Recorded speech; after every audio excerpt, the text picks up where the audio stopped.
Terima kasih kalau hari ini saya diberikan kesempatan, ruang, dan waktu untuk memaparkan bagian dari perjalanan pengalaman kehidupan saya.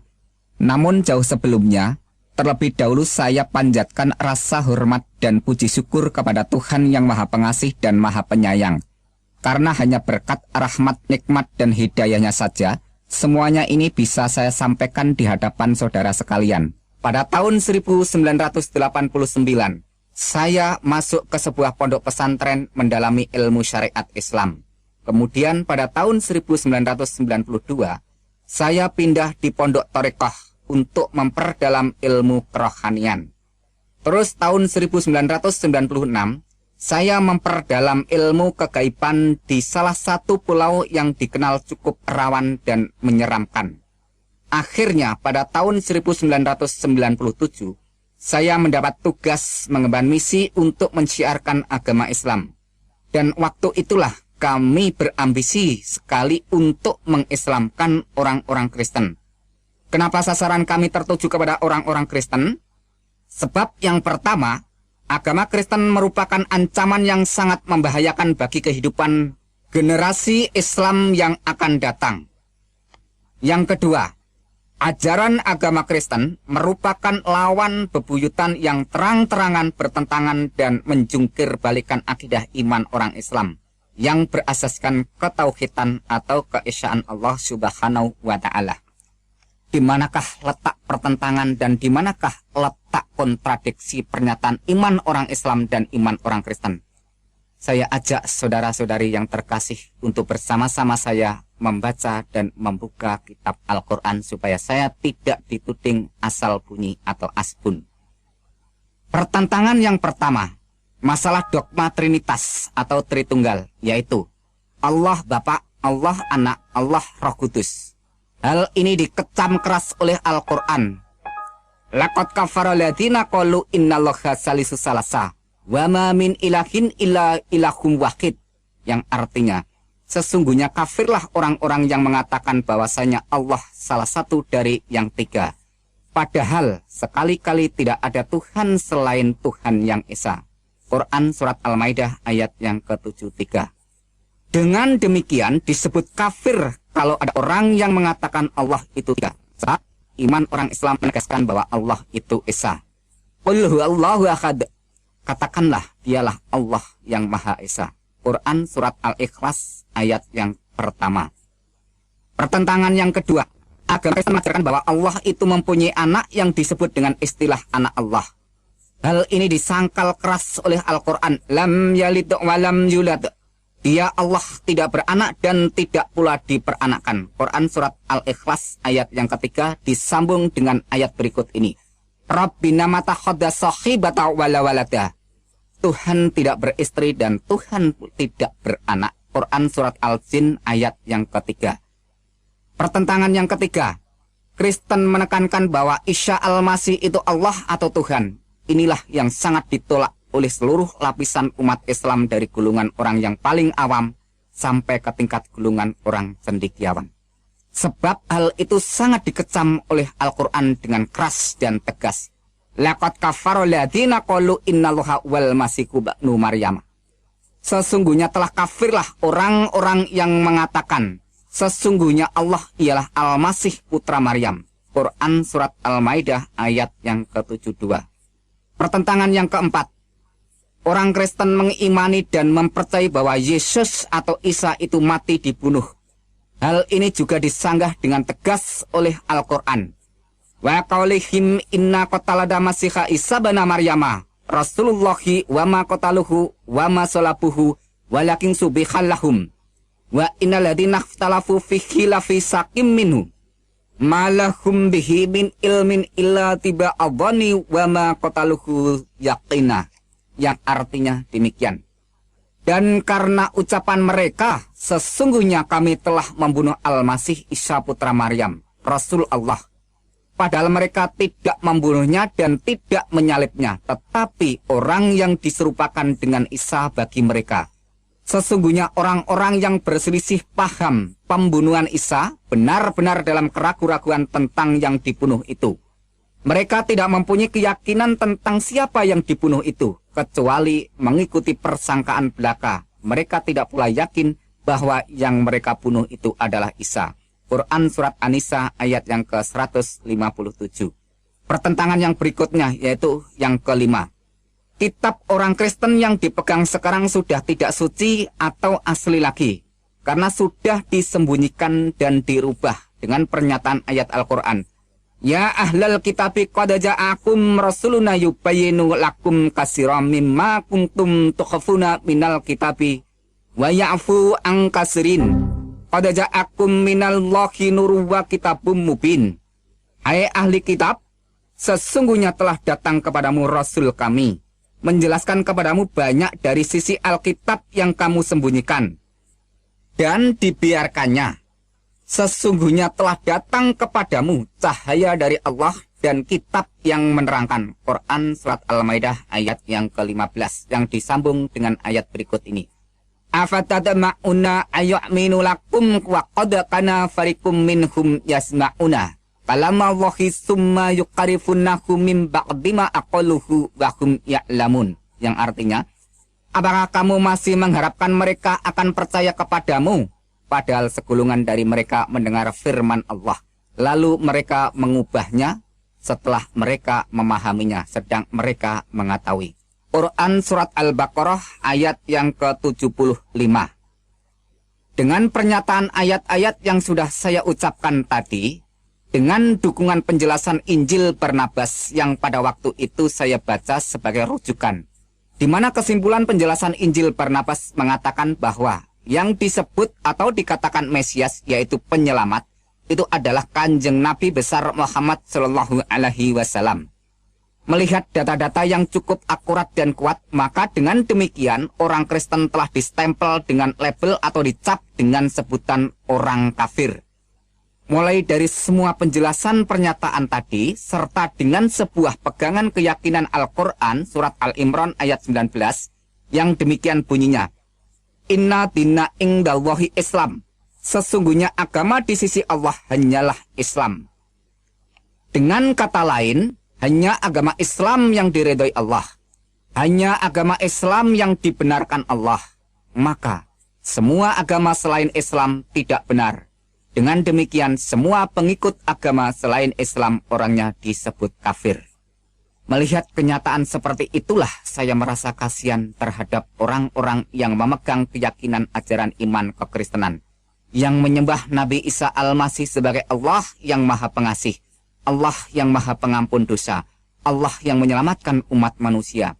Padahal ajaran agama Islam mengatakan Allah itu mukhalafatuhu lil khawadisi, yaitu wujudnya tidak serupa dengan makhluknya.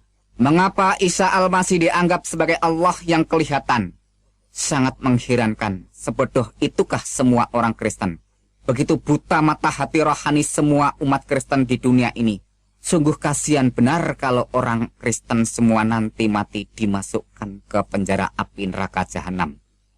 Maka dari itu saya berambisi sekali untuk menjelaskan keimanan Islam kepada orang-orang Kristen supaya tidak menyimpang jauh imannya. Tetapi ketika saya membaca sebuah majalah rohani orang Kristen, di situ saya temukan penjelasan seorang pendeta yang menguraikan tentang keesaan Tuhan yang diambil dari Ulangan 6 ayat yang keempat yang demikian bunyinya. Shema Yisrael Yahweh Elohinu Yahweh Echad. Yang artinya, dengarlah hai orang Israel, Tuhan itu Allah kita, Tuhan itu Esa. Demikian waktu itu saya baca. Ternyata orang Kristen sendiri tidak mengimani bahwa Allah itu tiga. Tidak seperti yang saya bayangkan selama itu. Jadi sebelum saya pergi untuk mengislamkan orang Kristen, saya memutuskan terlebih dahulu untuk mempelajari tentang iman orang Kristen yang sebenarnya. Di awal tahun 1997 itulah, secepatnya saya melangkah keluar rumah, berangkat menuju ke salah satu daerah Jawa Tengah untuk syiar agama Islam, dengan sasaran langsung terjun campur dan berbaur ke rumah orang Kristen, untuk mendialogkan keyakinan, keimanan, dan kebenaran ilahi yang hakiki. Setiap hari saya beradu argumentasi, bahkan sampai berbulan-bulan saya perdebatkan dengan orang-orang Kristen yang sudah belajar di meja teologia, maupun yang sudah menyandang gelar STH sampai MTH. Tapi tak satu pun orang Kristen pada waktu itu yang sanggup menyanggah dan menggoyahkan keyakinan Islam saya. Bahkan seringkali saya serang dengan bermacam-macam pertanyaan yang membuat mereka geliputan dan keteteran di dalam memberikan jawaban yang selalu berputar-putar dan sangat menyimpang dari sasaran kebenaran yang semakin membingungkan pikiran saya. Namun, sampai suatu hari saat saya habis sholat duhur, saya memonitor dan memantau dari kejauhan jalannya ibadah orang-orang Kristen. Saya berpikir lucu, aneh, sangat menggelikan pakai nyanyian-nyanyian, tepuk tangan, dan tangis-tangisan. Saya malah dibuat bertambah kebingungan bercampur keheranan dan penasaran. Setelah tangisnya pada reda, semua orang bergiliran mengucap syukur dengan suara yang keras. Di situ sungguh-sungguh saya perhatikan atas semua yang diucapkan dan kedengaran di dalam telinga saya, semua lafal kata yang diucapkan sama. Seingat saya demikian kata-kata bunyinya. Ya Tuhan, kami mengucap syukur atas kasih karunia keselamatan yang telah Tuhan anugerahkan kepada kami. Kata-kata inilah yang terus terngiang-ngiang siang dan malam di dalam telinga saya. Akhirnya menjadi bahan perenungan untuk pertimbangan dan perhatian. Di dalam perenungan, saya menemukan sebuah kesimpulan bahwa semua orang Kristen sudah menerima anugerah keselamatan. Sedangkan saya masih terus berdoa siang dan malam minta-minta untuk diberi keselamatan. Allahumma inni as'aluka selamatan fid dunya wal akhirah. Ya Allah, berikanlah aku keselamatan di dunia dan di akhirat. Rabbana atina fid dunya hasanah wa fil akhirati hasanata wa qina adzabannar. Ya Tuhan, berikanlah kami kebaikan di dunia dan kebaikan di akhirat. Wa qina adzabannar, dan jauhkanlah kami dari azab atau siksa neraka jahanam. Di samping itu, saya juga mendoakan Kanjeng Nabi Muhammad serta keluarganya supaya diselamatkan. Allahumma sholli ala syahidina Muhammad wa ala ali syahidina Muhammad. Ya Allah, berikanlah keselamatan kepada junjungan Kanjeng Nabi besar Muhammad sallallahu alaihi wasallam, dan selamatkan juga kepada seluruh keluarga Kanjeng Nabi Muhammad. Dari situ saya bertambah semangat untuk mengkaji lebih dalam pernyataan ayat-ayat Al-Quran. Mulai dari surat Al-Fatihah sampai surat Anas. Yang saya bacakan langsung aja, surat Al-Fatihahnya demikian bunyinya. Bismillahirrahmanirrahim. Alhamdulillahirabbil alamin arrahmanirrahim maliki yaumiddin. Iyyaka na'budu wa iyyaka nasta'in ihdinas siratal mustaqim. Siratal ladzina an'amta 'alaihim ghairil maghdubi 'alaihim waladdallin. Itu bunyi Al-Fatihah. Demikian bunyi surat Anas. Bismillahirrahmanirrahim. Qul a'udzu birabbin nas malikin nas ilahin nas min syarril waswasil khannas alladzi yuwaswisu fi sudurin nas minal jinnati wan nas. Itu bunyi surat An-Nas. Nah, perlu saudara ketahui di mana penekanan surat Al-Fatihah terletak pada ayat yang kelima dan yang keenam, yang mana manusia diperintahkan untuk menyembah dan meminta pertolongan hanya kepada Allah saja, supaya manusia diberi hidayah atau petunjuk oleh Allah, jalan yang lurus. Iyyaka na'budu wa iyyaka nasta'in ihdinas siratal mustaqim. Iyyaka na'budu wa iyyaka nasta'in.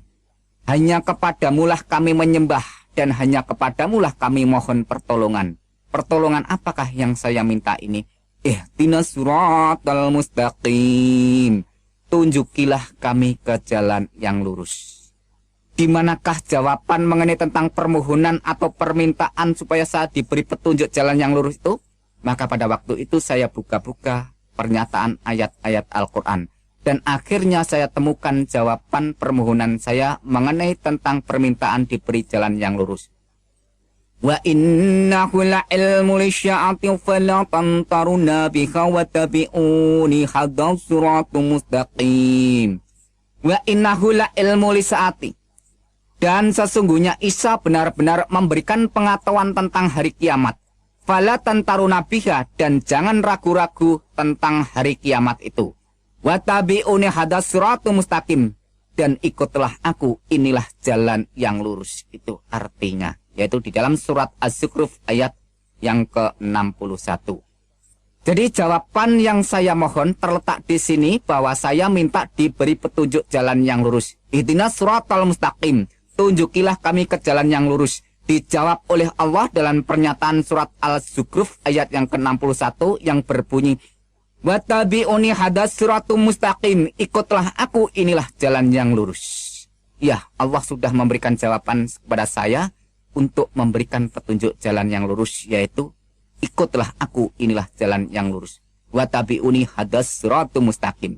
Tapi yang menjadikan suatu perenungan dan menjadikan suatu penekanan untuk saya pertimbangkan dalam pernyataan ayat ini, yaitu kata-kata wa innahu la ilmu lisya'at. Dan sesungguhnya Isa itu benar-benar memberikan pengetahuan tentang hari kiamat. Sungguh ini menjadikan suatu perenungan bagi saya. Siapa sebenarnya Isa itu? Menurut laporan Al-Quran diterangkan bahwa Isa itu benar-benar memberi pengetahuan tentang hari kiamat. Padahal kalau menurut pernyataan surat Al-Luqman ayat yang ke-34 demikian bunyinya. Innallaha indahu ilmu lisya'ati wa nudazzilu ghais, yang artinya sesungguhnya Allah hanya pada sisinya sajalah pengetahuan hari kiamat itu.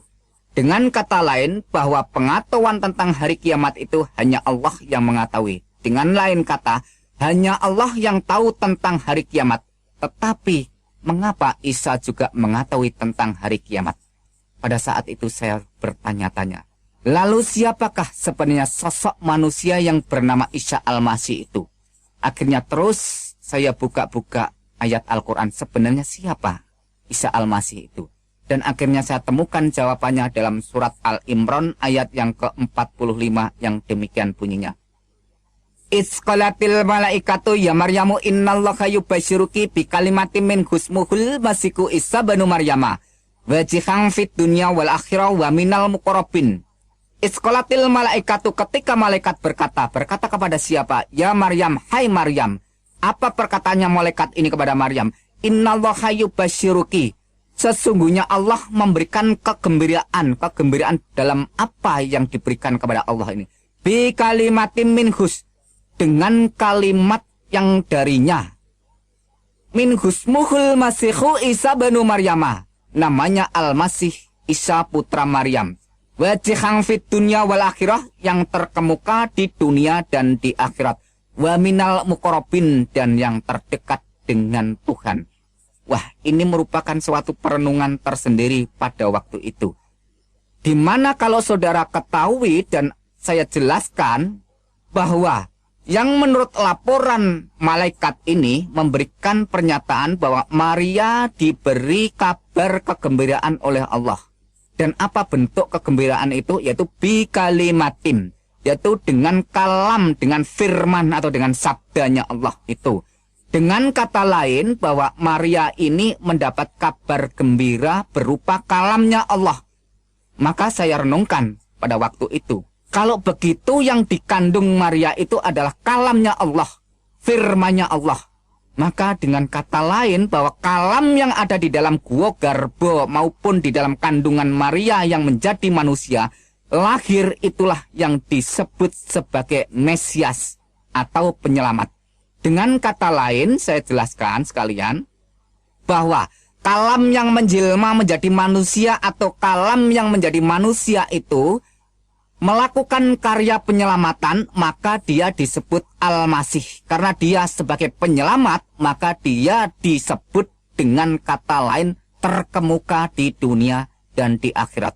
Itulah yang saya renungkan pada waktu itu. Akhirnya saya terus bertanya-tanya, sebenarnya siapakah Isa ini? Kalau menurut keterangan dan menurut pengakuan setiap orang percaya maupun orang yang beragama apa saja, bahwa hanya Allah lah yang mempunyai kedudukan kehormatan tertinggi di dunia dan di akhirat. Orang yang mempunyai kekuasaan terkemuka di dunia dan di akhirat itu hanya Allah. Tetapi kenapa Isa ini dinyatakan dan dilaporkan serta disaksikan bahwa Isa itu punya kedudukan terkemuka di dunia dan di akhirat? Padahal menurut pernyataan ayat Al-Quran yang jumlahnya ribuan itu, tidak ada seorang nabi pun atau rasul pun bahkan sampai malaikat pun dinyatakan oleh Al-Quran terkemuka di dunia dan di akhirat, kecuali hanya Isa Al-Masih putra Maryam. Siapakah sebenarnya Isa ini? Akhirnya saya buka-buka terus dan akhirnya saya temukan jawabannya di dalam surat An-Nisa ayat 171 yang saya ambil poinnya saja.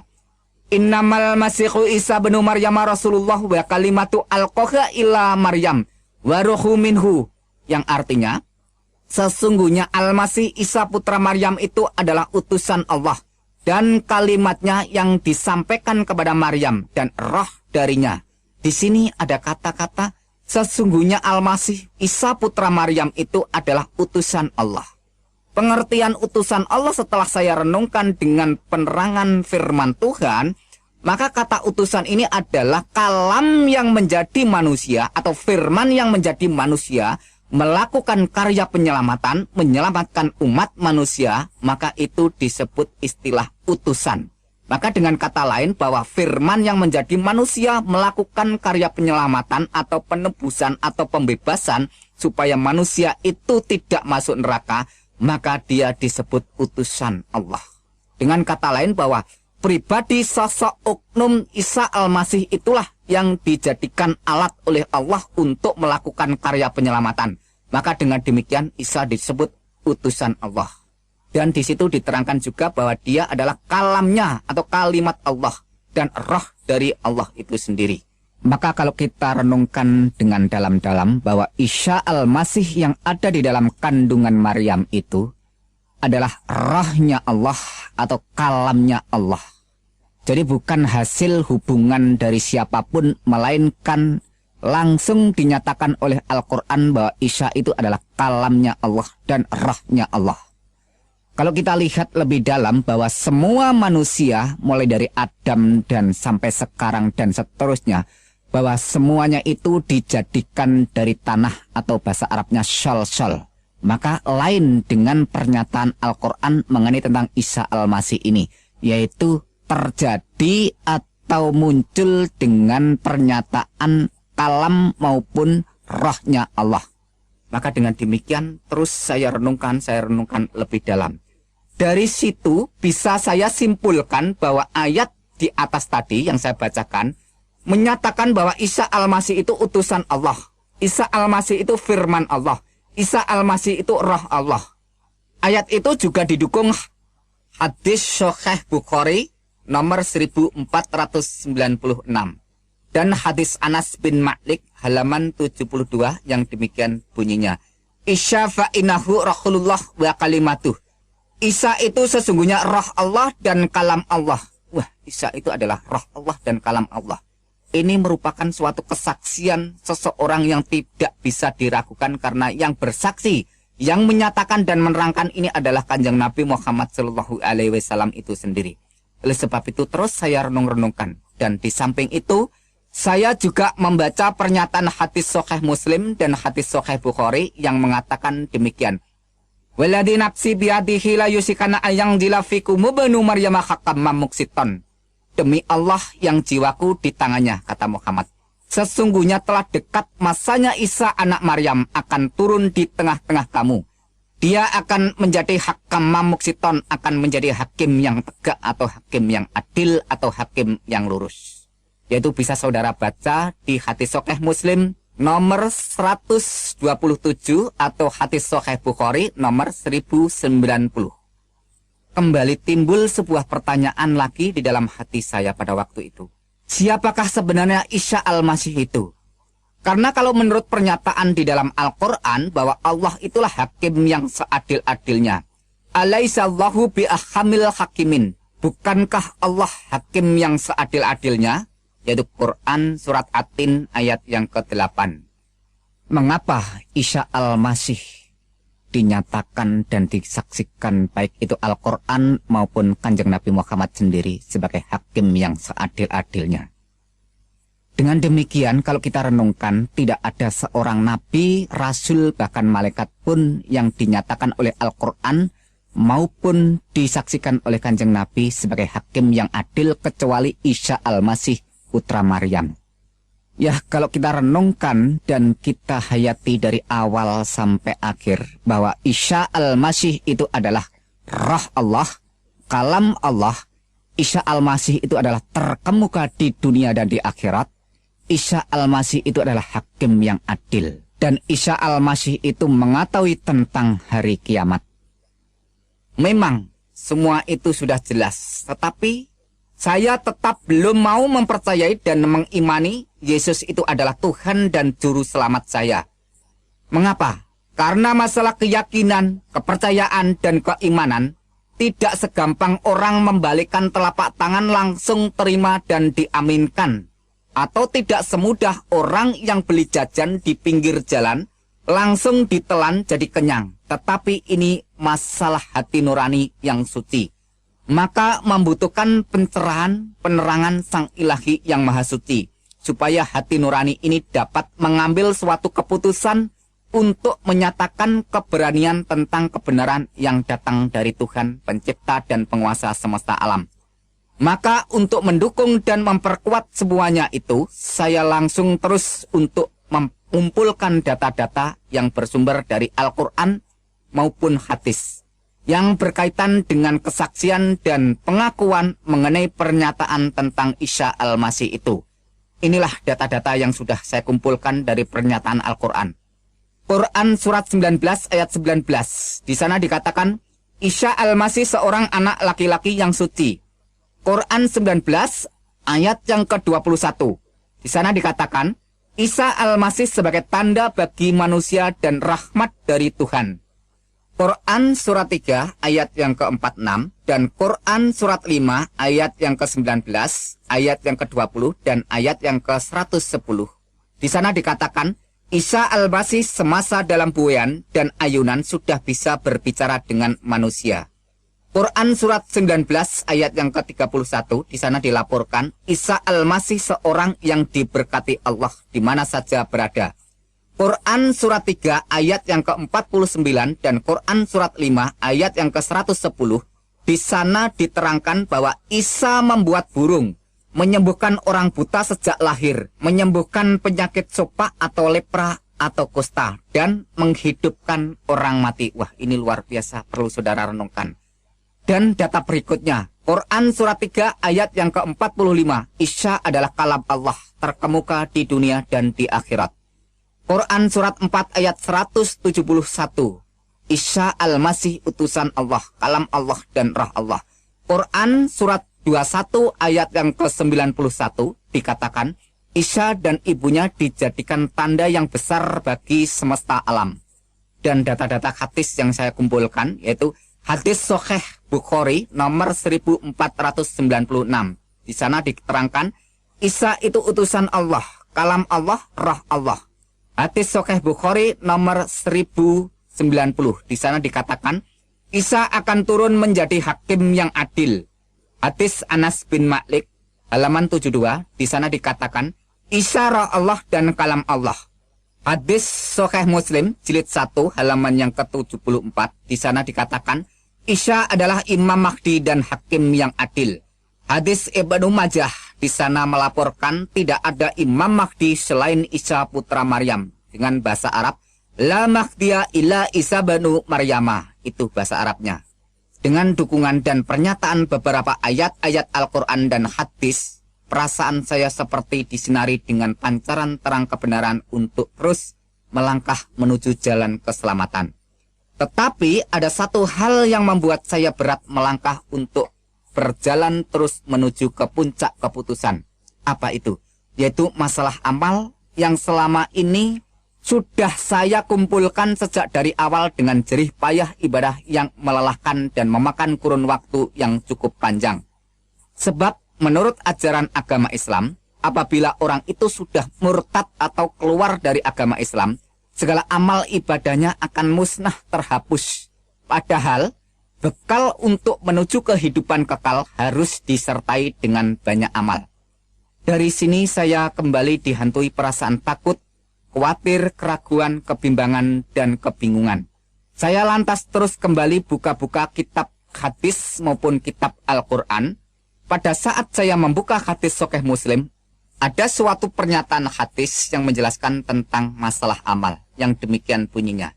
Ang Jabir qala sami'tum Nabiya sallallahu alaihi wasallam yaqulu la yudakhilu ahadam minkum amaluhul jannah wala yujiruhu minan nar wala ana illa birahmatin minallah, yang artinya dari Jabir radhiyallahu anhu, katanya dia mendengar Nabi sallallahu alaihi wasallam bersabda, bukan amal seseorang yang memasukkannya ke surga atau melepaskannya dari neraka, termasuk juga aku, kata Kanjeng Nabi. Lantas bagaimana? Illa birahmatin minallah, kecuali dengan rahmat Allah.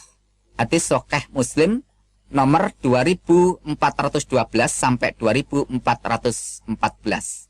Dengan kata lain saya simpulkan bahwa hadis tadi menerangkan bahwa seseorang itu masuk neraka atau masuk surga bukan ditentukan oleh amal, melainkan illa birahmati minallah, kecuali dengan rahmat Allah. Dan Al-Quran pun juga menyatakan dengan jelas, yaitu Quran surat 44 ayat yang ke-40 sampai ke-42, yang demikian bunyinya. Inna yaumal fasli mikatuhum ajma'in. Sesungguhnya hari keputusan atau hari kiamat itu adalah waktu yang dijanjikan bagi mereka semuanya. Dilanjutkan ayat berikutnya. Yaumal la yuqni maulan amaulan syai'in walahum yungsarun. Yang artinya, yaitu hari yang seorang karib tidak dapat memberi manfaat kepada karibnya sedikit pun, dan mereka tidak akan mendapat pertolongan. Dan dilanjutkan ayat berikutnya. Illa ma rahimallahu innahu huwal azizur rahim, yang artinya kecuali orang-orang yang diberikan rahmat oleh Allah, sesungguhnya dialah yang maha perkasa lagi maha penyayang. Nah, kesimpulan dari Quran surat Ad-Dukhan ayat yang ke-40 sampai 42 menyatakan pada hari keputusan atau hari penghakiman atau hari pengadilan, tak seorang pun kerabat dekat yang bisa memberi manfaat atau memberikan pertolongan kecuali orang yang diberi rahmat oleh Allah. Ternyata setelah saya renungkan, menurut pernyataan Quran surat 19 ayat 21, bahwa Isa itulah yang dijadikan tanda bagi manusia dan sebagai rahmat dari Allah. Qala kadzalika qala rabbuka huwa alayya hayyinun walinaja'allahu ayatalin nas warahmatan minanna wa kana amrong magdiyah, yang artinya Jibril berkata, demikianlah Tuhanmu berfirman, hal itu adalah mudah bagiku, dan agar dapat kami menjadikan suatu tanda bagi manusia dan sebagai rahmat dari kami, dan hal itu adalah suatu perkara yang sudah diputuskannya. Waduh, luar biasa.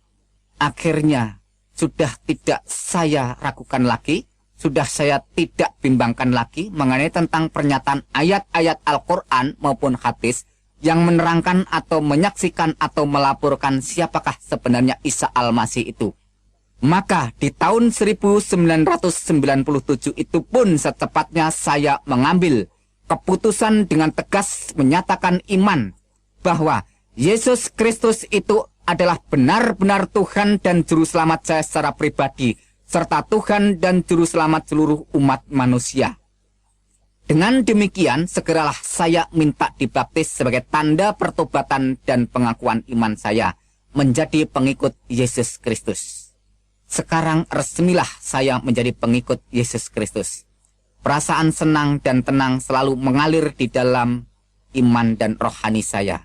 Sebab Al-Quran pun juga mengakui, Itzqalallahu ya Isa ini mutawafika warafi'uka ilayya wa mutahhiruka minal ladina kafaru wa ja'ilul ladina tabaqafaqal ladina kafaru illa yaumil qiyamah, yang artinya ketika Allah berfirman, hai Isa, sesungguhnya aku akan menyampaikan kamu kepada akhir ajalmu dan mengangkat kamu kepadaku serta membersihkan kamu dari orang-orang kafir dan menjadikan orang-orang yang mengikuti kamu di atas orang-orang kafir hingga hari kiamat. Ini saya renungkan bahwa pengikutnya Isa itu menurut laporan dan keterangan Al-Quran surat Al-Imran ayat yang ke-55 memberikan pernyataan bahwa pengikut Isa Al-Masih itu diberi kedudukan dan status kehormatan di atas orang-orang kafir. Atau dengan kata lain, di atas orang-orang yang tidak percaya. Dengan demikian, pengikut Nabi Isa, pengikut Isa Al-Masih, itu menurut laporan Al-Quran tadi, bahwa pengikutnya dimuliakan, ditinggikan kedudukannya di atas orang-orang kafir. Jelas dan singkatnya bahwa pengikut Isa Al-Masih itu dimuliakan di atas orang-orang yang tidak percaya. Sampai kapankah pernyataan ini? Menurut ayat berikutnya dijelaskan, illa yaumil kiamah, sampai hari kiamat. Jadi perlu saudara ketahui bahwa sampai saat ini belum terjadi hari kiamat. Maka dengan demikian, siapa saja yang mau percaya dan mau menjadi pengikut Isa Al-Masih dinyatakan oleh Al-Quran dimuliakan di atas orang-orang kafir. Maka dengan pernyataan ayat-ayat Al-Quran dan penjelasan hadis itu, iman saya sebagai pengikut Yesus Kristus semakin dikuatkan dan mantap. Sebab masalah keselamatan, kalau sampai ditunda-tunda hingga ajal tiba, akibatnya akan fatal dan gagal total, sampai kekal. Sesal dan kesal tiada artinya karena sudah tidak ada jalan keluarnya. Karena itu saya cepat-cepat bertobat sebelum terlambat. Sebab Al-Quran sendiri sudah mengingatkan semua orang dengan tegas dan keras. Wa iminkum ila wariduha kana ala rabbika katmam magdiya. Dan tidak seorang pun daripadamu melainkan mendatangi neraka. Hal itu bagi Tuhanmu adalah suatu kepastian yang sudah ditetapkan. Quran surat 19 ayat yang ke-71. Bisa saudara baca di dalam tafsir Al-Azhar oleh Profesor Dr. Hamka. Di sana ditegaskan dengan jelas bahwa semua orang masuk neraka, tidak pandang bulu dia berbuat baik atau berbuat jahat. Semuanya dinyatakan masuk neraka. Nah, kenapa semua orang masuk neraka? Karena ada ayat Al-Quran yang berbunyi demikian. Innahu mayati rabbahu mujrimang fa innalahu jahannam la yamutu fiha wala yahya. Yang artinya, sesungguhnya barang siapa datang kepada Tuhannya dalam keadaan berdosa, maka sesungguhnya baginya neraka jahanam. Ia tidak mati di dalamnya dan tidak hidup. Yaitu Quran surat 20 ayat yang ke-74. Nah, dengan kata lain bahwa setiap orang itu kalau ada dosa menghadap Tuhan, maka baginya adalah neraka jahanam. Di sana tidak diterangkan dosa besar atau kecil, berat atau ringan, asal manusia itu sudah berbuat dosa, maka akibatnya adalah neraka jahanam kalau sampai datang di hadapan Tuhan.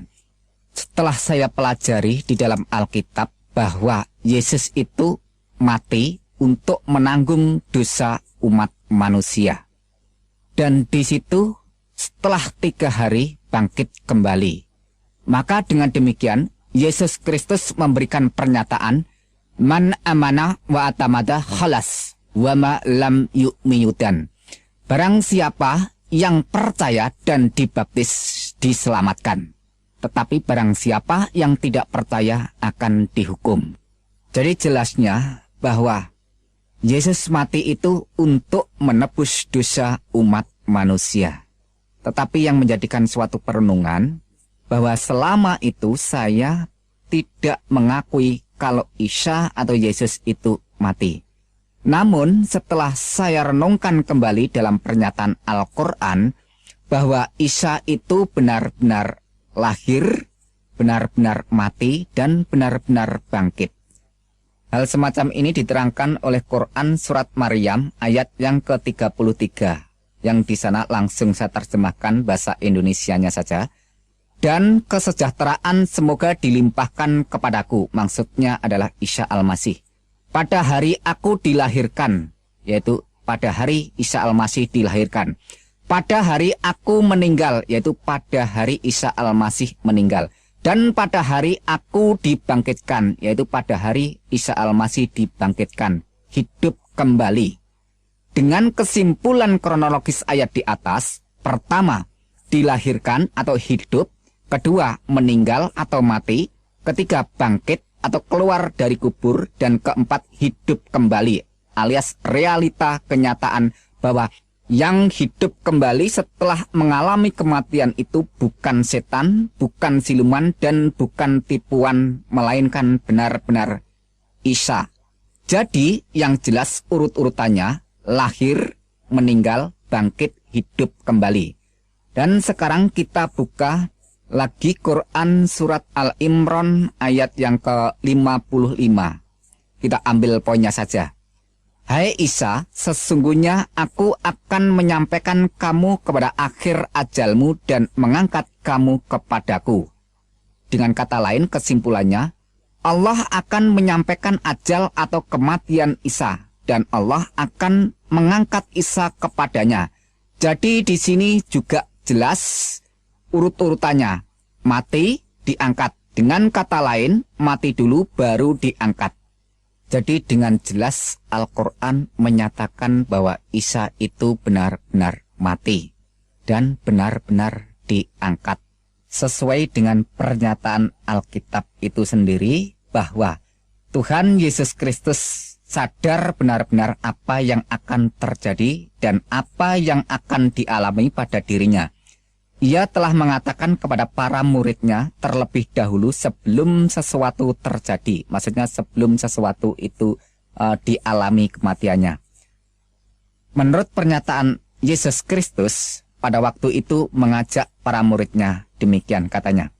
Sekarang kita pergi ke Yerusalem dan anak manusia akan diserahkan kepada imam-imam kepala dan ahli-ahli Taurat. Dan mereka akan menjatuhi dia hukuman mati. Dan mereka akan menyerahkan dia kepada bangsa-bangsa yang tidak mengenal Tuhan. Supaya ia diolok-olokkan, disesah dan disalibkan. Dan pada hari yang ketiga, ia akan dibangkitkan. Matius 20 ayat yang ke-18 sampai 19. Singkatnya, Yesus tahu dan sadar benar hadir dan perannya di dunia ini menjadi korban atau penebus dosa umat manusia. Dirinya itulah korban yang sesungguhnya, bukannya korban binatang seperti kambing atau domba, lembu atau sapi. Itu sudah tidak ada gunanya, tidak ada artinya sama sekali. Makanya orang Kristen sekarang tidak perlu ikut-ikutan tata cara upacara penyembelian korban binatang semacam itu. Kalau ada orang Kristen sekarang masih ikut-ikutan hal semacam itu, berarti tidak menghargai dan menghormati bahkan menghina korban yang sejati Tuhan Yesus Kristus itu sendiri. Ingat pernyataan Tuhan Yesus Kristus dalam perjamuan malam. Ambillah, makanlah, inilah tubuhku.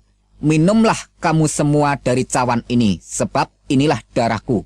Darah perjanjian yang ditumpahkan bagi banyak orang untuk pengampunan dosa. Matius 26 ayat 26 sampai 28. Dengan demikian, percaya iman sepenuh kepada Tuhan Yesus Kristus, orang itu hidupnya dijamin dengan pasti masuk surga. Tidak ada istilah kata mudah-mudahan masuk surga. Kenapa demikian? Sebab Tuhan Yesus Kristus sudah membuktikan bahwa ia sekarang ada di surga. Bahwa ia sekarang berkuasa di surga. Inilah rahasia iman Kristen, korban penyalipan, kematian, dan kebangkitan Tuhan Yesus Kristus. Kalau Yesus Kristus tidak bangkit hidup kembali, imannya orang Kristen mubazir sia-sia. Sebab mengimani pribadi dan ajarannya tapi tidak membuktikan apa-apa. Mengajar kebangkitan tapi dia sendiri tidak bangkit. Mengajar atau menawarkan orang masuk surga, dia sendiri tidak membuktikan naik ke surga. Kalau begitu, tidak ada bedanya dengan pemimpin-pemimpin agama lain. Tapi, syukurlah semuanya itu telah dibuktikan dengan nyata oleh Yesus Kristus Tuhan dan Juru Selamat kita. Sebab yang sangat penting telah kusampaikan kepadamu, yaitu apa yang telah kuterima sendiri bahwa Kristus telah mati karena dosa-dosa kita, sesuai dengan kitab suci. Sekarang bagaimana? Apakah saudara masih tidak percaya bahwa Yesus Kristus itu Tuhan? Baiklah, akan saya tunjukkan bukti yang bisa saudara lihat sendiri. Bukti bahwa Yesus itu Tuhan. Dia berjanji dengan pasti memasukkan semua orang ke surga yang percaya dan beriman kepadanya. Dan saudara ketahui sendiri, terbukti banyaknya orang bertobat dan beriman kepada Tuhan Yesus Kristus sejak dari zaman dulu hingga sekarang. Di antara salah satu sekian banyak orang adalah saya sendiri. Mungkin saudara berpikiran dengan berbagai macam penafsiran tentang diri saya pribadi. Ya, silahkan, itu sah-sah saja. Tapi perlu saudara ketahui dan saudara sadari bahwa orang-orang yang hidup di negara maju dan orang-orang yang hidup di negara modern itu adalah orang-orang yang ilmu pengetahuannya tinggi, orang-orang yang kaya, orang-orang yang terhormat dan orang-orang yang terpandang. Tapi mengapa mereka semua itu mau percaya menyembah Yesus Kristus? Jawabnya sudah pasti jelas. Mereka itu semua tahu benar bahwa Yesus Kristus adalah Tuhan dan Juru Selamat seluruh umat manusia.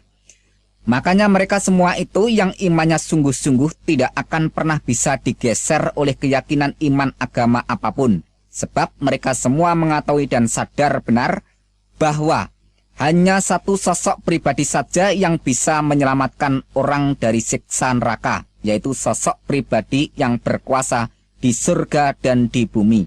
Siapakah dia? Yaitu Yesus Kristus yang adalah Tuhan dan Juru Selamat seluruh umat manusia yang percaya kepadanya. Jadi Tuhan Yesus Kristus itu bukan milik orang yang beragama Kristen saja, melainkan milik semua umat manusia yang percaya kepadanya. Bagaimana kalau ada orang yang nekat tetap tidak mau percaya? Apakah orang itu akan selamat? Dalam hal ini Tuhan Yesus Kristus menjawab dengan tegas, Man amana wa atamada kholas wa ma lam yu'miyudan. Siapa yang beriman dan dibaptis selamat, dan siapa yang tidak percaya dihukum. Markus 16 ayat yang ke-16.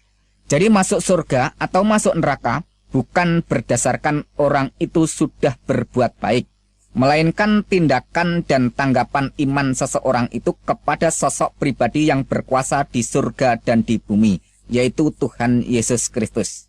Dan Tuhan Yesus Kristus terus mengingatkan kepada semua orang dengan menyatakan yang jelas.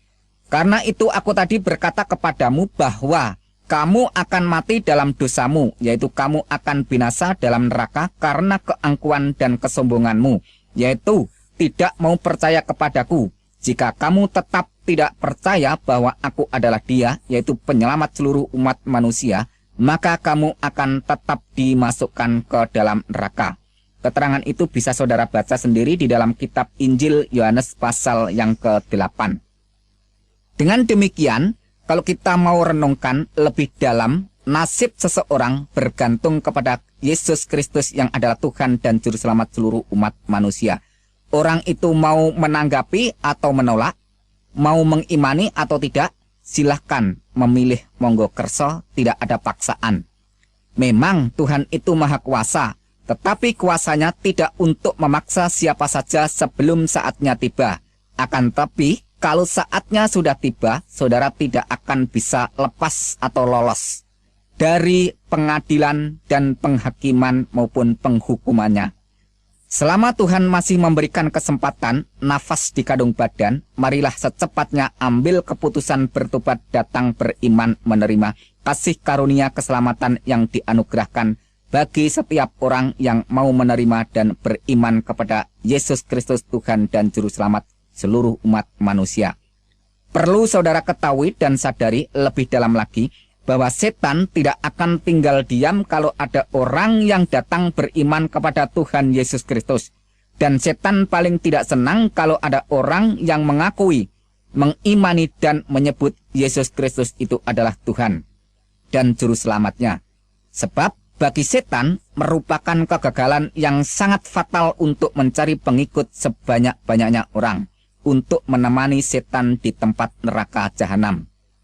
Ya, kalau ada pemikiran di dalam benak hati saudara bahwa saya adalah orang yang tersesat dan menyesatkan banyak orang karena mengajak beriman dan percaya kepada Tuhan Yesus Kristus, dan terbukti nanti bahwa Yesus Kristus itu bukan benar-benar Tuhan dan Juru Selamat umat manusia, maka saya adalah orang yang nanti siap pertama kali dilempar ke dalam lautan api neraka. Saya adalah orang yang siap dimasukkan ke dalam neraka jahanam lebih dahuluan.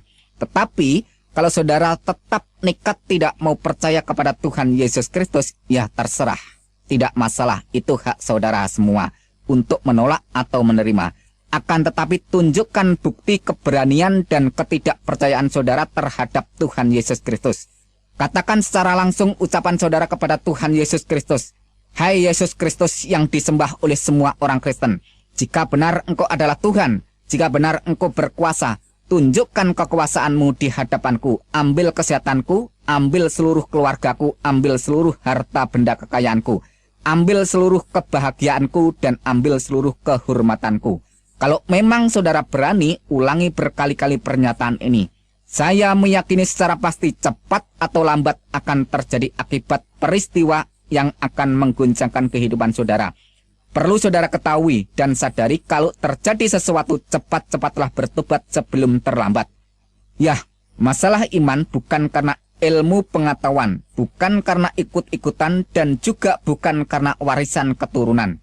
Tetapi iman adalah rahasia Tuhan yang dikaruniakan kepada semua orang yang mau menanggapi dan mengimaninya. Maka orang itu akan merasakan dan mengetahuinya secara pribadi. Seperti kata pepatah yang mengatakan, malam yaduk alam ya'rif.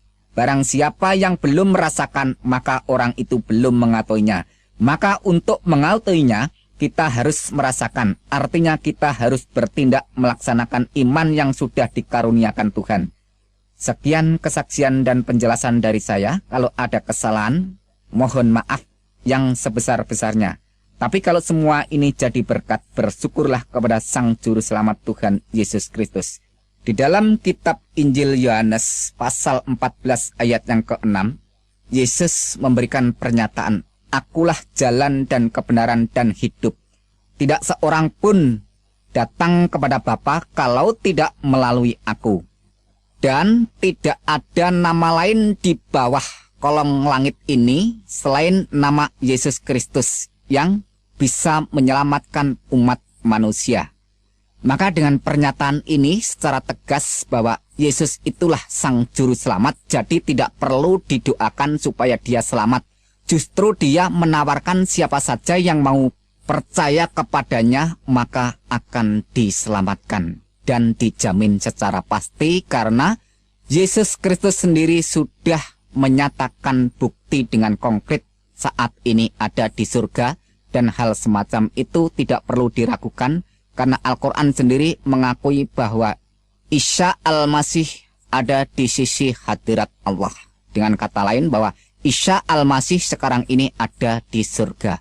Oleh sebab itu, marilah renungkan dan marilah kita benar-benar mau dan benar-benar mengimani bahwa dialah Sang Juru Selamat seluruh umat manusia. Sekarang saya ingin menjelaskan kesalahan yang sering menjadi kesalahpahaman. Yang pertama, kesalahpahaman di dalam menyikapi tentang dogma atau ajaran Trinitas Tritunggal, yaitu tentang ajaran Bapa, Anak, dan Roh Kudus. Karena adanya pernyataan Al-Quran yang berkata, sesungguhnya kafirlah orang-orang yang mengatakan bahwasanya Allah salah satu dari yang tiga. Quran Surat Al-Maidah ayat 73. Perlu diketahui, ratusan tahun sebelum Al-Quran turun, orang Kristen yang Alkitabiah sudah menyalahkan paham ajaran Trinitas semacam itu. Sebab yang dikatakan Al-Quran Surat Al-Maidah 73 adalah paham ajaran tentang Trinitas duniawi substansi trideis relasi biologis. Saudara bisa baca sendiri Quran Surat 6 ayat 101 dan Quran Surat 72 ayat 3. Ayat-ayat itu menyalahkan kalau Allah itu dianggap mempunyai istri lantas beranak. Quran Surat 5 ayat 75 menyatakan bahwa Isa dan ibunya itu adalah manusia biasa yang makan dan minum. Quran Surat 23 ayat 91. Ayat itu menyatakan kalau ada Tuhan yang lain pasti terjadi rebutan saling mengalahkan untuk menguasai ciptaannya. Sudah saya katakan bahwa ajaran Trinitas model begitu sudah ditentang iman orang Kristen lebih duluan sebelum Al-Quran menentangnya. Sebab Dogma Trinitas ketiga ilahiyah Alkitabiah adalah Bapa, Anak, Roh Kudus, di mana kata Bapa juga berbicara masalah Allah, kata Anak juga berbicara masalah Allah, kata Roh Kudus juga bicara masalah Allah. Jadi ketiganya tetap eksit berbicara tentang Allah, bukan membicarakan tentang ciptaan yang dituhankan, di mana kata Bapa berbicara tentang hakikat atau ausia oknum pribadi yang wajibul wujud, yang wajib ada keberadaannya. Kata Anak bicara tentang firman Allah yang nuzul atau turun menjadi manusia, yang melaksanakan karya keselamatan, menghapus dosa, dan membebaskan bagi orang-orang berdosa. Kata Roh Kudus berbicara tentang rohnya Allah, yang berdiam di dalam diri orang-orang yang beriman kepada Tuhan Yesus Kristus untuk memimpin, membimbing, dan memampukan orang-orang itu supaya mentaati dan melaksanakan segala perintahnya. Apakah kalau ada orang yang beriman tentang ketiga hal semacam itu dikatakan syirik, musyrik, atau kafir? Bukankah Al-Quran juga memberikan pernyataan tentang adanya Allah, tentang adanya firman Allah, dan tentang adanya roh Allah? Ingat dan catat bahwa roh Allah atau Roh Kudus bukanlah malaikat Jibril. Di dalam Alkitab maupun di dalam Al-Quran, malaikat Jibril tidak pernah memperkenalkan dirinya adalah Roh Kudus atau roh Allah. Kesimpulannya, bahwa iman semua orang Kristen sejak dulu sampai sekarang hingga yang akan datang tetap berpedoman bahwa Tuhan itu Esa. Shema Yisrael Yahweh Elohinu Yahweh Echad, bahasa Arabnya Isma ya Israel, Rabbu ilahuna Rabbu Ahad. Dengarlah, hai Israel, Tuhan itu sesembahan kita, Tuhan itu Esa. Silahkan baca sendiri Ulangan 6 ayat 4, Markus 12 ayat 29. Dengan demikian, orang Kristen lebih duluan beriman dan menyembah Tuhan yang Esa daripada pernyataan Al-Quran yang ratusan tahun baru menyerukan Qul huwallahu ahad. Katakanlah dialah Allah yang Maha Esa. Quran Surat Al-Ikhlas ayat pertama. Jadi pengajaran tentang Bapa, Anak, dan Roh Kudus bukanlah mengimani Allah itu jumlahnya 3 seperti aliran paganisme penyembah beberapa berhala yang dikecam Quran Surat An-Najm. Tetapi iman orang Kristen memberikan pengajaran yang lebih dalam tentang pernyataan keesaan Tuhan. Jelasnya dogma Trinitas, Bapa, Anak, dan Roh Kudus mengajarkan keesaan Tuhan yang lebih dalam, sehingga orang itu lebih paham mengenal Tuhan yang Esa, karena Tuhanlah yang memperkenalkan dirinya. Inilah yang disebut teologi tingkat tinggi atau ilmu ketuhanan yang sangat dalam. Sekarang pernyataan iman Kristen tentang anak Allah yang sering disalahpahamkan pengertian dan penafsirannya oleh orang Islam. Karena adanya pernyataan Al-Quran yang mengatakan Allah tidak beranak dan tidak diperanakan. Quran Surat Al-Ikhlas ayat 3. Tuhan kami tidak beristri dan dia tidak beranak. Quran Surat Al-Jin ayat yang ketiga. Bagaimana dia mempunyai anak padahal dia tidak mempunyai istri. Quran Surat Al-An'am ayat 101. Iman orang Kristen yang Alkitabiah lebih duluan menolak paham iman semacam itu. Di mana ayat-ayat Al-Quran tadi kalau saudara teliti kembali menolak pernyataan anak Allah dalam konteks jasmaniah. Pengajaran tentang anak Allah semacam itu akan membingungkan semua orang, bahkan Al-Quran sendiri ikut keheranan dengan bertanya, bagaimana dia mempunyai anak padahal dia tidak mempunyai istri. Quran Surat Al-An'am ayat 101. Jadi anggapan Al-Quran pengertian kata anak Allah adalah anak secara jasmaniah, yaitu anak yang lahir karena Allah itu beristri. Pernyataan semacam itu kalau ditujukan kepada iman orang Kristen salah total dan salah besar. Di mana kata anak Allah dalam Alkitab bukan dalam pengertian anak secara jasmaniah, tetapi total non-duniawiyah. Juga bukan dalam arti biologis jasmani, tetapi anak terjadi secara adikodrati maha supranatural, yaitu kejadian seorang manusia yang asal mulanya adalah kalam Allah yang masuk di dalam rahim kandungan Maryam. Silahkan baca dan teliti lebih jeli Quran Surat 3 ayat 45 dan Quran Surat 4 ayat 171. Isa Al-Masih itulah satu-satunya manusia di dunia yang DNA-nya atau genetikanya langsung dari zat Allah, yaitu kalamnya Allah. Maka malaikat Jibril melaporkan bahwa dia adalah anak yang suci. Quran surat 19 ayat 19. Padahal di dunia ini tidak ada manusia yang suci. Kalau toh ada manusia yang suci, hakikatnya bukanlah suci tetapi disucikan. Jadi jelas sekali beda makna dan arti. Jelasnya bahwa Yesus Kristus itu bukan ciptaan, bukan dicipta. Dalam hakikatnya yang adalah kalam Allah. Ratusan tahun sebelum Al-Quran turun, kitab Injil melaporkan lebih duluan dengan pernyataannya bahwa pada mulanya adalah firman. Firman itu ada di dalam hakikat Allah dan firman itu adalah Allah. Karena firman itu ada di dalam hakikat Allah, maka firman itu adalah Allah. Dan firman itu telah menjadi manusia. Silahkan baca Injil Yohanes 1 ayat 1 dan 14. Jadi kalau Yesus Kristus itu disebut anak Allah, bukan karena Allah itu mempunyai anak secara jasmani yang lahir dari istri Allah. Tapi firman Allah yang menjadi manusia, itulah disebut anak Allah. Bagaimana dengan Adam? Adam manusia pertama yang dibuat atau dicipta Tuhan dari sol-sol, yaitu bahan bakunya dari unsur tanah. Setelah itu manusia selanjutnya, DNA atau genetikanya melalui pembuahan dari sperma pria dan sel telur wanita yang diproses dalam rahim kandungan perempuan. Kecuali manusia yang bernama Yesus Kristus yang DNA atau genetikanya langsung dari atas. Makanya Tuhan Yesus Kristus bersabda kepada semua manusia, "Kamu berasal dari bawah, aku dari atas. Kamu dari dunia ini, aku bukan dari dunia ini." Yohanes 8 ayat 23.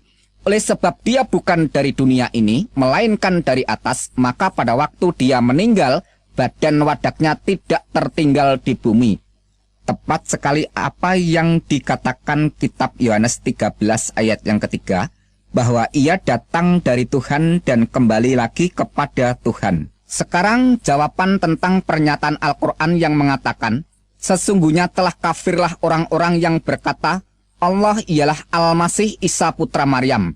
Pernyataan semacam ini kita harus tahu terlebih dahulu duduk permasalahan kata Allah dan kata Tuhan.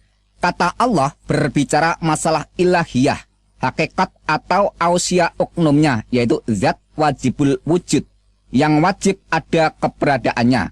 Sedangkan kata Tuhan berbicara masalah rububiyah, yaitu kekuasaan atau kuasa sang penguasa. Jadi kalau Yesus dikatakan Allah, itu mengacu pra keberadaannya atau sebelum keberadaannya menjadi manusia yang hakikat sebenarnya adalah firman. Karena dia itu hakikat yang sebenarnya adalah firman, maka sifatnya mukhalafatuhu lil khawadisi, yaitu tidak serupa dengan makhluk atau ciptaan. Kalau dia bukan ciptaan, lantas dia itu siapa? Dia adalah firman Allah yang menjadi manusia. Pada mulanya adalah firman. Firman itu di dalam hakikat Allah dan firman itu adalah Allah. Ingat dan catat bahwa firman itu adalah Allah. Lantas pernyataan ayat berikutnya menerangkan bahwa firman itu telah menjadi manusia. Yohanes 1 ayat 1 dan 14. Dan Quran surat 3 ayat 45, Quran surat 4 ayat 171, Al-Masih Isa putra Maryam itu adalah kalam Allah. Bahkan Rasulullah Muhammad Shallallahu Alaihi Wasallam memberikan kesaksian bahwa Isa itu sesungguhnya roh Allah dan kalam Allah. Bisa saudara baca sendiri hadis Anas bin Malik dan hadis Sahih Bukhari 1496. Jadi jelas sekali baik Alkitab, Al-Quran dan hadis, ketiganya menyatakan bahwa Yesus Kristus atau Isa Al-Masih sebelum jadi manusia adalah kalam Allah. Sedangkan menurut kitab Injil Yohanes 1 ayat 1, firman Allah itu adalah Allah. Dan Yohanes 1 ayat 14 menerangkan bahwa firman itu telah menjadi manusia. Jadi Yesus Kristus disebut Allah karena dia adalah firman Allah. Sekarang kata Tuhan. Tuhan adalah kuasa atau kekuasaan sang penguasa. Seperti kalimat ini, Allahu Rabbul Alamin, artinya Allah Tuhan alam semesta atau Allah adalah penguasa alam semesta. Jadi kata Tuhan itu berasal dari kata Rabb yang artinya penguasa. Sekarang hubungkan dengan pengakuan dan pernyataan Yesus Kristus. Kepadaku telah diberikan segala kuasa di surga dan di bumi. Jelasnya Yesus Kristus berkata, "Aku berkuasa di dunia dan di akhirat." Dan Al-Quran sendiri melaporkan bahwa Al-Masih Isa putra Maryam seorang terkemuka di dunia dan di akhirat. Quran surat 3 ayat 45. Dan Al-Quran banyak sekali melaporkan tentang kekuasaan Isa Al-Masih, di antaranya memberitahu tentang hari kiamat, menghidupkan orang mati, membuat burung dari tanah, menyembuhkan bermacam-macam penyakit yang parah. Dan masih banyak sekali Al-Quran melaporkan kuasa Isa yang melebihi seluruh para nabi dan seluruh para rasul mana saja. Silakan saudara baca, cek sendiri di dalam pernyataan ayat-ayat Al-Quran yang jumlahnya ribuan itu. Jadi yang disangkal Quran surat Al-Maidah ayat 72, wujud kemanusiaannya Isa Al-Masih, yaitu anak Maryam. Sebab Allah itu bukan anak Maryam. Allah itu ada sebelum segala sesuatu ada. Tepat sekali bahwa Tuhan Yesus Kristus sendiri juga berkata, "Aku adalah yang awal dan yang akhir." Jelasnya, segala sesuatu belum ada, Yesus Kristus sudah ada. Dan segala sesuatu tidak ada, Tuhan Yesus Kristus tetap ada. Karena Dia itu Sang Maha Ada, Asyar Hayah, dan yang mengadakan segala sesuatu yang tidak ada menjadi ada. Maka Dia berhak disembah dan wajib disembah. Kalau tidak, malah berdosa. Sekarang masalah Alkitab yang sering dituding sudah tidak asli lagi karena sudah dirubah. Yang berdasarkan keterangan Quran surat 3 ayat 78, Quran surat 4 ayat 46, Quran surat 5 ayat 13, Quran surat 5 ayat 15, Quran surat 3 ayat 71, Quran surat 2 ayat 75, dan Quran surat 2 ayat 41 dan 42. Silakan saudara baca dan teliti sendiri bahwa semua yang dikecam dan disalahkan Al-Quran bukan kitabnya, melainkan orang-orangnya yang tidak setia melaksanakan ajaran Alkitab, bahkan sering mengajarkannya dengan kepalsuan dan kebohongan. Jelasnya, yang disalahkan Al-Quran bukan Alkitabnya, melainkan para pelakunya atau orang-orangnya. Sebab semasa Rasulullah Muhammad SAW masih hidup, tidak pernah mempermasalahkan Alkitab yang sudah beredar di zaman itu. Dan juga tidak pernah melarang, menegur, dan mencegah siapa saja yang membaca Alkitab. Bahkan Al-Quran sendiri memerintahkan Alkitab itu dibawa dan dibaca. Quran surat 3 ayat 93. Pertanyaannya, kalau Alkitab itu sudah dirubah, mengapa Al-Quran malah menyuruh orang membawa dan membacanya? Seharusnya kan Alkitab itu jangan dibawa dan dibaca karena sudah dirubah. Kalau Alkitab itu sudah dirubah, kenapa Allah masih menyuruh Muhammad bertanya kepada orang-orang yang membaca Alkitab? Quran surat 10 ayat 94. Logikanya mestinya Allah harus melarang Muhammad jangan bertanya kepada mereka supaya tidak disesatkan karena kitabnya sudah dirubah. Pada saat Muhammad kembali ragu-ragu menerima Al-Quran, Allah juga menggunakan standar dasar Alkitab sebagai petunjuk dari Allah bagi Bani Israel. Quran surat 32 ayat 23. Dengan demikian, Allah masih mengakui kebenaran Alkitab secara sah. Bahkan banyak ayat-ayat Al-Quran menerangkan bahwa kitab Taurat dan kitab Injil itu dibenarkan oleh Allah. Quran surat 2 ayat 41, 89, 91, 101, 136. Quran surat 3 ayat 3, Quran surat 4 ayat 136, Quran surat 5 ayat 43, 44, 46, 47, 48, 68. Quran surat 6 ayat 92, Quran surat 10 ayat 73, Quran surat 43 ayat 4, dan Quran surat 26 ayat 196. Kalau Alkitab itu sudah dirubah, mengapa Allah masih tetap menyuruh Muhammad untuk mengimani Alkitab? Quran surat 29 ayat 46. Pertanyaannya, mengapa Allah masih tetap menyuruh Muhammad untuk mengimani Alkitab? Buat apa kitab yang sudah dirubah itu diimani? Bahkan Allah mengatakan kepada ahli kitab, tidak dipandang beragama sedikit pun hingga menegakkan ajaran Taurat dan Injil. Quran surat 5 ayat 68. Pertanyaannya, kitab Taurat dan Injil kan sudah dirubah. Mengapa masih harus ditegakkan? Seharusnya kan Al-Quran saja yang diperintahkan untuk ditegakkan. Kalau benar Alkitab itu sudah dirubah, secara langsung mengatakan bahwa Allah tidak dapat memelihara kitab yang sudah diturunkan, karena membiarkan Alkitab yang sudah diturunkan itu dirubah orang. Ada yang berdalih dengan berkata demikian, makanya Allah menurunkan Al-Quran sebagai penyempurna kitab-kitab yang terdahulu. Pernyataan semacam itu justru menuduh Allah itu kurang bijak karena menurunkan Alkitab yang tidak sempurna. Dalam iman kekristenan, kalau Tuhan yang berfirman, Tuhan mampu dan sanggup menjaga keabsahan firman-Nya, seperti yang telah difirmankan. Langit dan bumi akan berlalu, tetapi perkataanku tidak akan berlalu. Markus 13 ayat 31. Rumput menjadi kering, bunga menjadi layu, tetapi firman Tuhan kita tetap untuk selama-lamanya. Yesaya 40 ayat 8.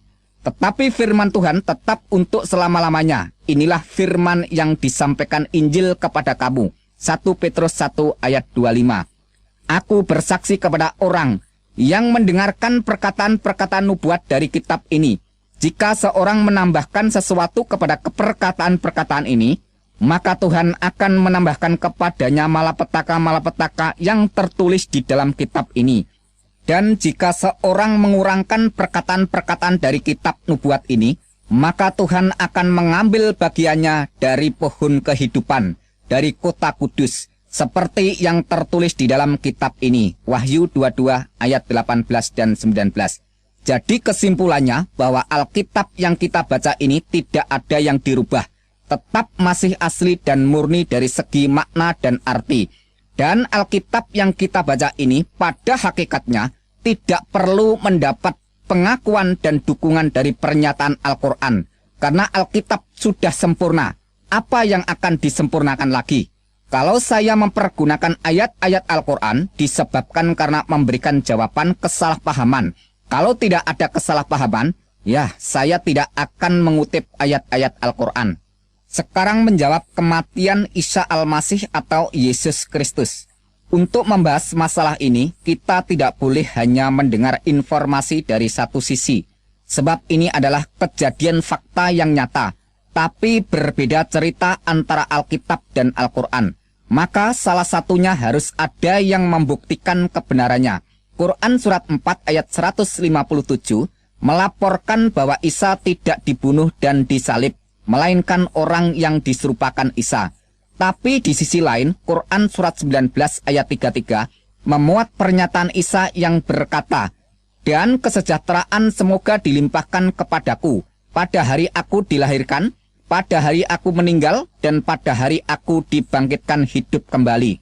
Jadi jelasnya, Al-Quran melaporkan bahwa Isa itu dilahirkan, kemudian meninggal, lantas dibangkitkan, terus hidup kembali.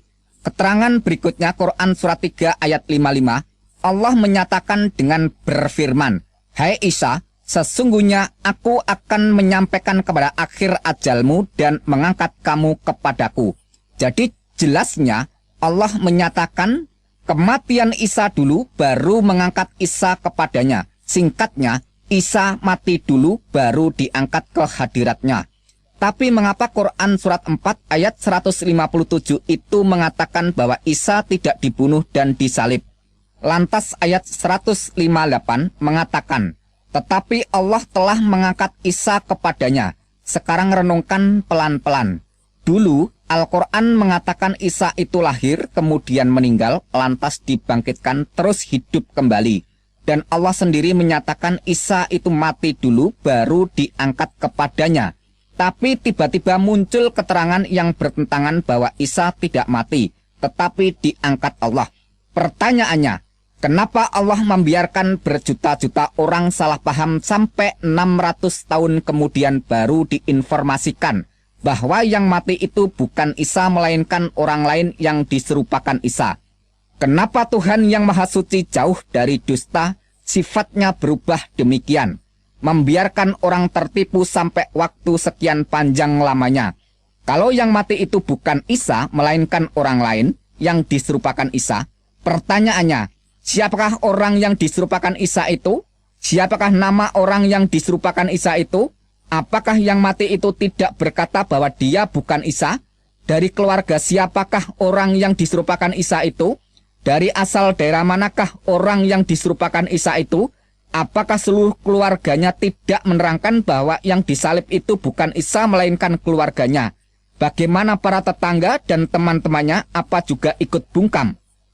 Tahukah apa penyebabnya Isa Al-Masih itu dituntut hukuman mati dengan jalan disalib? Apakah karena menciarkan atau mendakwahkan ajarannya? Oh, tidak sama sekali. Melainkan pernyataan dan pengakuannya yang mengatakan bahwa kedudukan dirinya sederajat atau sama dengan Allah.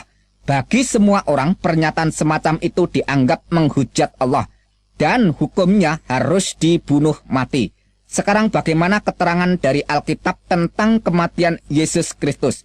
Menurut pernyataan dari Alkitab, semua orang mengakui bahwa yang mati di salib itu benar-benar Yesus Kristus. Dan Tuhan Yesus Kristus sendiri mengakui bahwa dirinya telah mati tapi hidup kembali. Kata Tuhan Yesus Kristus, "Jangan takut, aku adalah yang awal dan yang akhir dan yang hidup. Aku telah mati, namun lihatlah, aku hidup sampai selama-lamanya." Wahyu pasal 1 ayat 17 dan 18. Coba sekarang renungkan yang bersangkutan sendiri mengakui, tapi orang lain tidak mau mengakui. Ini namanya lucu sekali. Kematian Tuhan Yesus Kristus yang sangat terpenting adalah untuk menebus, menghapus, dan mengampuni dosa umat manusia. Sejak waktu itu, Yesus mulai menyatakan kepada para murid-muridnya bahwa ia harus pergi ke Yerusalem dan menanggung banyak penderitaan.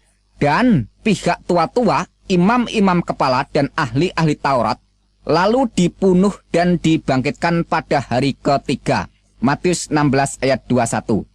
Dan Tuhan Yesus kembali mengulangi lagi pernyataannya itu di hadapan para murid-muridnya, serta mengajak mereka pergi ke Yerusalem. Sabdanya, "Sekarang kita pergi ke Yerusalem, dan anak manusia akan diserahkan kepada imam-imam kepala dan ahli-ahli Taurat, dan mereka akan menjatuhi dia hukuman mati, dan mereka akan menyerahkan dia kepada bangsa-bangsa yang tidak mengenal Tuhan, supaya ia diolok-olokkan, disesah dan disalibkan. Dan pada hari yang ketiga, ia akan dibangkitkan." Matius pasal 20 ayat 18 dan 19.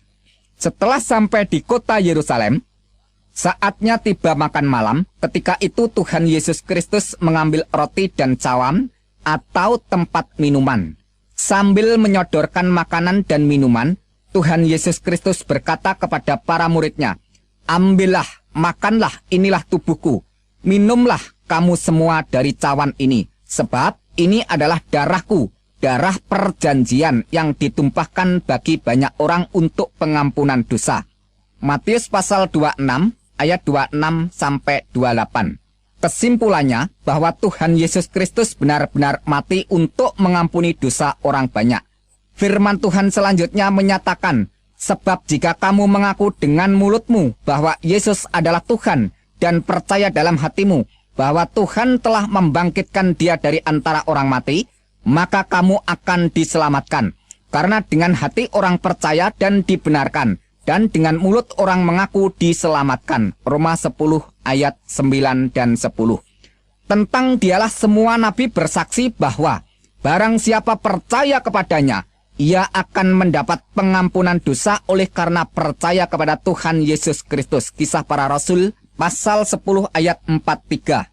Dan di dalam Al-Quran surat Ali Imran ayat 55, Allah juga memberikan kesaksian tentang pengikut Isa Al-Masih yang demikian sebagian bunyinya.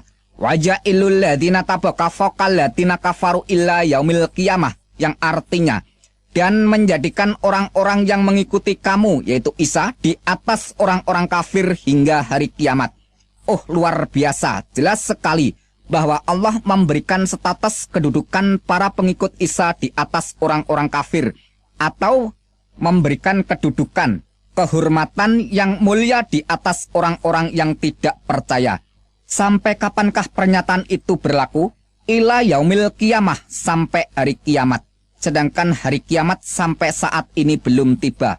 Wah, ini kesempatan yang sangat terbuka bagi siapa saja yang mau percaya. Makanya kami lihat wajah orang-orang Kristen itu pada ceria dan bahagia, penuh kelimpahan berkat rahmat dunia akhirat. Itulah kunci rahasia bagi siapa saja yang mau percaya. Sekarang masalah kitab palsu Injil Barnabas. Yang perlu saudara ketahui terlebih dahulu, siapakah orang yang bernama Barnabas itu? Barnabas adalah seorang keturunan suku Lewi yang berasal dari Pulau Siprus. Dia menggabungkan diri dengan para rasul setelah Tuhan Yesus Kristus naik ke surga. Kisah Para Rasul 4 ayat 36 dan 37. Dengan demikian, Barnabas bukanlah salah seorang dari 12 rasul yang dipilih langsung oleh Tuhan Yesus Kristus. Dan dia tidak pernah menulis kitab yang bernama Injil Barnabas. Lantas, siapakah yang menulis sebuah kitab palsu Injil Barnabas itu? Penulis kitab palsu Injil Barnabas adalah seorang keturunan Ismail. Dari mana bisa kita ketahui? Dari keterangan kitab palsu Injil Barnabas itu sendiri. Pasal 192 menerangkan demikian. Seluruh kitab ini aku belum dapat membacanya, karena pejabat tinggi agama itu di dalam perpustakaannya, aku membaca, telah melarang aku, mengatakan bahwa seorang keturunan Ismail telah menulisnya. Jelasnya demikian. Pejabat tinggi agama melarang untuk membaca kitab itu karena yang menulis kitab itu adalah seorang keturunan Ismail. Sudah jelas kita ketahui bahwa sepanjang sejarah tidak pernah ada seorang keturunan Ismail menulis kitab Injil. Dan kita ketahui bahwa kitab palsu Injil Barnabas ditulis sekitar abad ke-13 atau sekitar tahun 1300 Masehi. Dari mana kita ketahui kalau ditulis sekitar tahun itu? Dari keterangan kitab palsu Injil Barnabas yang menerangkan demikian, pasal 82 dan pasal 83, bahwa tahun Yubel diperingati setiap 100 tahun sekali. Padahal tahun Yubel yang sebenarnya diperingati setiap 50 tahun sekali sesuai yang tercatat di dalam kitab Taurat Imamat pasal 25 ayat 8 sampai 13. Tapi mengapa kitab palsu Injil Barnabas itu mengatakan bahwa tahun Yubel diperingati setiap 100 tahun sekali? Penulis kitab palsu Injil Barnabas telah terjebak ketidaktahuannya bahwa yang mengubah peringatan tahun Yubel dari setiap 50 tahun sekali diubah menjadi setiap 100 tahun sekali adalah Paus Bonifacius VIII pada tahun 1300 Masehi. Dengan demikian, bisa kita ketahui bahwa kitab palsu Injil Barnabas ditulis setelah abad ke-13 atau sekitar tahun 1300 Masehi. Kalau penulis Injil Barnabas itu adalah seorang rekan para rasul, keturunan suku Lewi dari Pulau Siprus, pasti sudah jelas dicatat pada abad pertama, bukan dicatat pada abad ke-13. Yang perlu diteliti lebih jeli lagi bahwa penulis kitab palsu Injil Barnabas tidak memahami situasi kondisi geografi daerah setempat. Di mana pasal 20 kitab Injil palsu Barnabas menceritakan bahwa Yesus dari Galilea menuju ke daerah Nazaret naik perahu. Padahal semua orang di sana sudah pada tahu kalau daerah Nazaret itu letaknya di daratan pedalaman, bukan di seberang lautan. Mana mungkin ada orang yang mau menuju ke daratan pedalaman naik perahu. Yang menjadikan perhatian sangat mengherankan di dalam kitab palsu Injil Barnabas pasal 21, merekam pengakuan setan yang menyatakan jumlah setan yang merasuk ke dalam diri orang yang kerasukan adalah 6.666 setan. Bukankah jumlah 6.666 setan jumlah bilangan yang sangat mengejutkan? Keterangan di dalam kitab palsu Injil Barnabas pasal 42, pasal 43, pasal 83, pasal 97, dan pasal 163 menerangkan bahwa Yesus menolak kalau dirinya dikatakan Mesias atau Al-Masih. Mesias atau Al-Masih yang sebenarnya adalah seorang pesuruh Allah yang bernama Muhammad. Pernyataan kitab palsu Injil Barnabas itu sangat bertentangan dengan keterangan Al-Quran yang mengatakan bahwa Al-Masih adalah Isa putra Maryam. Quran surat 3 ayat 45 dan Quran surat 4 ayat 171. Sekarang pertanyaannya, siapakah sebenarnya yang disebut Al-Masih di dalam Al-Quran? Yang benar keterangan dari Alkitab palsu Injil Barnabas atau keterangan dari Al-Quran? Sebab menurut kitab palsu Injil Barnabas yang dikatakan Al-Masih adalah Muhammad. Sedangkan menurut pernyataan Al-Quran, Al-Masih itu adalah Isa putra Maryam. Apakah keterangan kitab palsu Injil Barnabas yang tidak selaras dengan pernyataan Al-Quran itu masih tetap dipertahankan untuk dijadikan pegangan kebenaran?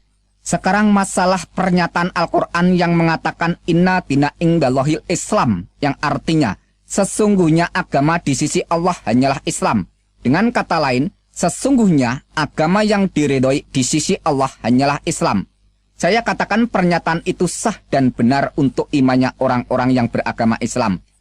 Tapi pertanyaannya, apakah kalau sudah beragama Islam pasti masuk surga? Bagi kami orang-orang Kristen, tujuan imannya bukanlah mencari agama yang benar, tapi tujuan iman orang Kristen adalah keselamatan jiwa. Dan keselamatan itu sudah dikaruniakan Tuhan Yesus Kristus. Dalam firman-Nya mengatakan, Behasikem et taklit imunatekem et Yesuat nafsu tekem. Yang artinya, karena kamu telah mencapai tujuan imanmu, yaitu keselamatan jiwamu. 1 Petrus 1 ayat 9. Jadi tujuan iman orang Kristen bukan mencari agama yang benar, tetapi keselamatan jiwa. Karena hakikat kebenaran hanya terdapat pada Sang Maha Benar. Dalam sabdanya Tuhan Yesus Kristus berkata, Akulah jalan dan kebenaran dan hidup. Tidak ada seorang pun yang datang ke surga kalau tidak melalui aku. Jelasnya, tidak ada yang bisa datang ke surga melalui agama apa saja, kecuali melalui Sang Penguasa surga, yaitu Yesus Kristus. Dan di seluruh alam jagat raya ini tidak ada yang dapat selamat dari hukuman neraka, kecuali diselamatkan oleh Sang Maha Penyelamat, yaitu Tuhan Yesus Kristus. Demikianlah keterangan dari saya. Apabila di dalam saya menguraikan segala sesuatu pernyataan baik itu melalui Al-Quran maupun melalui hadis dan Alkitab, apabila ada suatu kesalahan, saya mohon maaf yang sebesar-besarnya. Tetapi kalau semuanya ini menjadi berkat, mengucap syukurlah kepada Sang Juru Selamat, yaitu Tuhan Yesus Kristus. Baruch haba beshem Adonai Yeshua Hamasyah. Diberkatilah orang yang datang dalam nama Tuhan Yesus Kristus. Haleluya. Amin.